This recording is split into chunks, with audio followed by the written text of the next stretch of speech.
Praise the lord. దేవుని నామానికి మహిమ కలుగును గాక. మీ అందరికీ కూడా యేసుక్రీస్తు నామములో వందనాలు. మేము ఉదయాన్నే ఇంతకుముందు వాక్య ప్రకారం ఎలా చేయాలో చెప్పాము ప్రాక్టికల్గా. మరి మేము కృతజ్ఞతాస్తుతులు ప్రార్థన ఎలా చేస్తామో శాంపుల్గా చూపిస్తాము. మేము 2 hours చేస్తాము. ఈ 2 hours సాధ్యపడదు కాబట్టి సింపుల్గా మీకు చెప్తున్నాము.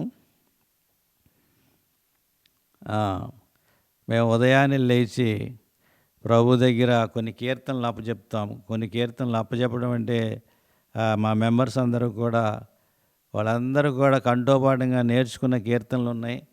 వాటిల్లో ముఖ్యంగా 91 కీర్తన చెప్తాం. 91 కీర్తన శాంపుల్గా చెప్పాలంటే మీకు 2-3 నిమిషాలు పట్టుద్ది. అయితే 91 కీర్తన మేమందరం కూడా కంఠోపాఠంగా చెప్తాం. 91, 103, 121, 112, 128, 30 కీర్తనలు చెప్తాం రోజు. ఒక కీర్తన చెప్పిన తర్వాత నేను ముందుకెళ్తాను. 91 కీర్తన. మహోన్నతుని సాటి నివసించువాడే, సర్వశక్తి నీడని విశ్రమించువాడు, ఆయనే నా ఆశ్రయము, నా కోట, నేను నమ్ముకొందగిన నా దేవుడు, నేను యెహోవాను గురించి చెప్తున్నాను. వేటగాని ఊరిలో నుండి ఆయన నిన్ను విడిపించు, నాశనకరమైన తెగుళ్ళకు నిన్ను రక్షించిన, ఆయన తన రెక్కలతో నిన్ను కప్పున, ఆయన రెక్కల కింద నీకు ఆశ్రయం కలుగును. ఆయన సత్యము కేడము డాల్నై ఉన్నది. రాత్రి వేళ కలుగు భయమునకైనను, పగటి వేళ ఎగురు బాణమునకైనను, చీకట్లో సంచరించి తెగులకైనను, మధ్యాహ్నం మంది పాడితే రోగమునకు భయపడుకుందవో. నీ ప్రక్కన 1000 మంది పడినా, నీ కుడి పక్కన 10,000 మంది కొన్న అపాయం నీ యొద్దకు రాదు. నువ్వు కళ్ళారా చూచుండగా భక్తిహీనులకు ప్రతిఫలం కలుగును. యెహోవా నీవే నాశనము, నువ్వు మహోన్నతుని దేవుని నివాసస్థలముగా చేసుకున్నావు. అపాయమేమి నీ యొద్దకు రాదు. ఏ తెగులు నీ గుడాలను సమీపించదు. నీ మార్గములన్నింటిని నీ కాపాడగా నేను గురిసిన దూతలకు ఆజ్ఞాపించును. నీ పాదం రాయి తగలకుండా వారిని తమ చేతులు ఎత్తిపట్టుకుందరు. నువ్వు సింహములను నాగుబాములను తొక్కేదవు, కొదమ సింహములను భుజంగములను అణగదొక్కేదు. అతను నన్ను ప్రేమించినడు కానీ అతను తప్పించేదను. అతను నా నామం ఎరిగినవాడు కానీ కనపరిచిన, అతను నాకు మొరపెట్టగానే అతనికి ఉత్తరం ఇచ్చేదను. శ్రమలోనే అతనికి తోడై ఉండేదను. అతను విడిపించి అతను గొప్ప చేసేదను. దీర్ఘాశ అతను తృప్తిపరిచి నా రక్షణ అతనికి చూపించేదను. ఈ కీర్తన 3 సార్లు చెప్తాం, 3 చెప్తారు. ఆ తర్వాత 30 కీర్తన 7 సార్లు చెప్తాం. ఆ తర్వాత 103 కీర్తన చెప్తాం. ఆ తర్వాత 112 పిల్లల అభివృద్ధి కోసం, 128 చెప్తాం అభివృద్ధి కోసం. అలాగే 121 మన ప్రాణాలు కాపాడుతాడని చెప్తాం. ఈ కీర్తనలు అయిన తర్వాత 1-2 పాటలు చక్కగా మేము పాడుకుంటాం. భువి నుండి శ్రేష్ఠ ఫలముగను దేవునికి నిత్య స్వాస్థ్యముగా, దేవునికి నిత్య స్వాస్థ్యముగా భోజనములలో నుండినను ప్రేమించి క్రయధనమేచితివి, క్రయధనమేచితి. హల్లెలూయా, హల్లెలూయా, హల్లెలూయా, హల్లెలూయా, హల్లెలూయా అని పాడెదను ఆనందముతో.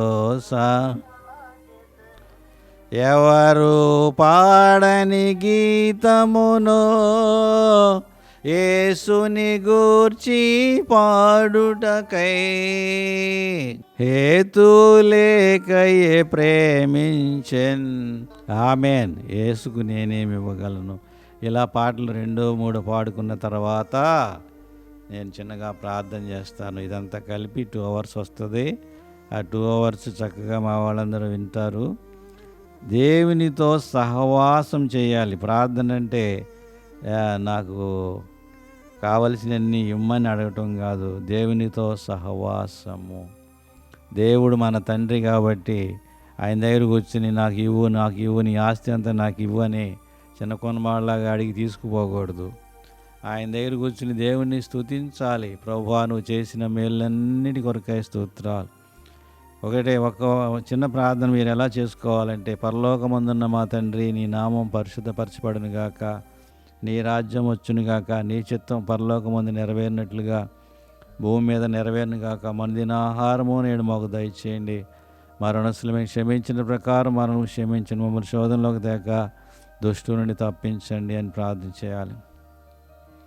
యేసుప్రభు వారు ఈ ప్రార్థన నేర్పించారు. మత్తయి సువార్త 6వ అధ్యాయము 6-7 వచనాల్లో.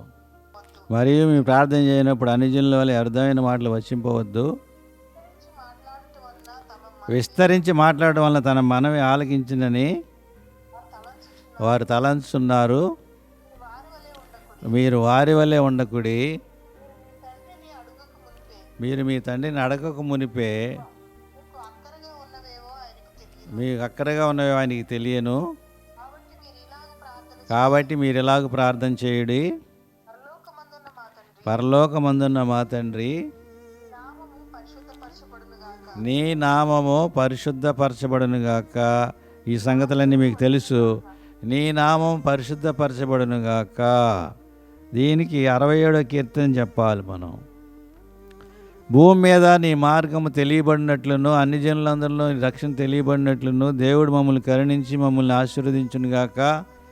ఆయన తన ముఖకాంతి మా మీద ప్రకాశింపచేయనుగాక. దేవా, ప్రజలు నిన్ను స్తుతించుదురుగాక. ప్రజలందరూ నిన్ను స్తుతించెదరుగాక.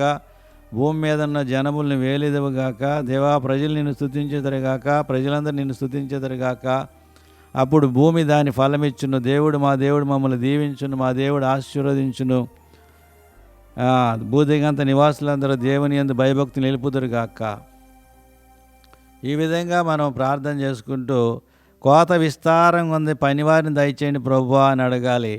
మతోన్మాదులను కూడా సువార్త ప్రకటించేవారిగా చేయండి ప్రభువా అని అడగాలి. మారాను మధురంగా మార్చిన దేవుడు మతోన్మాదులను కూడా మార్చునుగాక. మేము సువార్త చెప్తే ఎవరు మారరు ప్రభువా, వాళ్ళు సువార్త చెప్పుదురుగాక అని మనం ఇలా ప్రార్థన చేసుకుంటూ ప్రభువుని మమ్మల్ని శోధనలోకి తేక దుష్టుడిని తప్పించమని అడుగుదాం. ఈ విధంగా మోడల్గా నేను చెప్పాను. 2 గంటలు నేను ప్రార్థన చేస్తూ ఉంటాను పొద్దున్నే లేచి. మా వాళ్ళందరూ దేవుని సన్నిధిని కూర్చుని ఎంతో హాయిగా దేవునితో సహవాసం చేస్తూ ఉంటారు. అలా మీరు కూడా నేర్చుకోండి, మీరు కూడా సహవాసం చేయండి దేవునితో. దేవుడు మిమ్మల్ని ఆశీర్వదించునుగాక.